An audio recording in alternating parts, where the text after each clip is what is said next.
Hey folks, Andrew Packer here, and welcome to Trading Tips. It's been an interesting few months in terms of the broad economic data out there.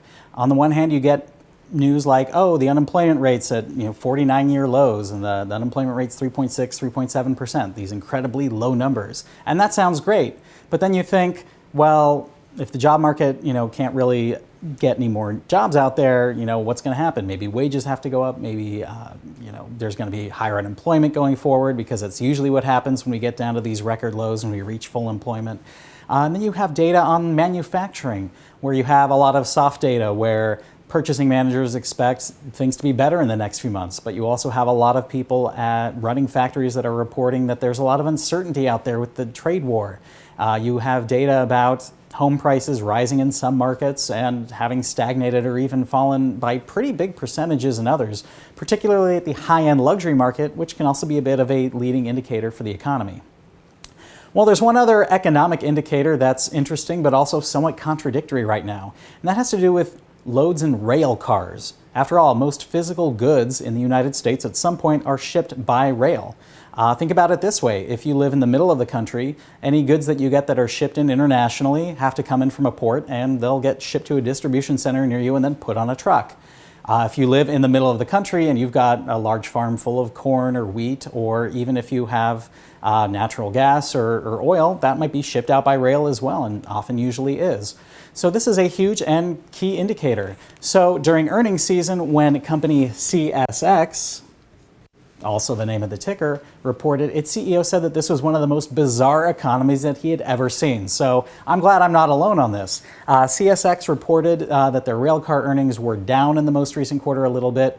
Not by a lot, just by a smidge, but it was another one of those situations where you had this huge, massive drop in the stock, and transportation stocks in general have been not faring too well year to date. A lot of trucking companies have been struggling, and that's an indication that even if you're buying more things on Amazon than you used to before, the overall total number of goods in the economy being shipped might not be as big as it once was. So what's going on here? Is this a good investment? When I look at the railroads, I actually think conceptually there is a great long-term investment play here. The railroads in the United States are essentially a regional monopoly, and they're part of a bigger oligopoly. The U.S. government allows companies like CSX, which operates in the Northeast a lot, to have its own space where it dominates the area there. And you've got Burlington Northern Santa Fe, which is owned by Berkshire Hathaway, run by Warren Buffett. It's got a different chunk of the country. You've got Union Pacific. You have all of these different rail networks working together, and you have them flowing goods and services here to there. But the problem I think, is really going to be twofold going forward. One, our economy is increasingly digital. So if we're not necessarily shipping as many goods and services because, we can just, download things and watch whatever we want, or people are trying to buy more, locally sourced foods and do that sort of thing, it's going to impact things like rail travel and rail car use. And even before we got some of this contradictory economic data year to date, CSX estimated that they were only going to grow by about 1% to 2% this year, which that isn't that bad. If the economy is growing 3%, that still says, not everything's digital. There's still a lot of physical goods and services that need to go out there. Now CSX is basically saying 2019 is probably going to be a flat year for them. Now, admittedly, they did have a one-time event.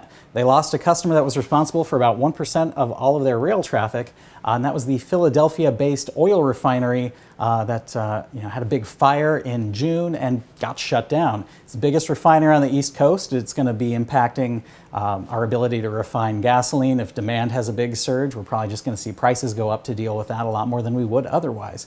But for CSX, a huge business is still only 1% of their business, so they're in a pretty good position where they have a very diverse line of customers, from all over the region that they service.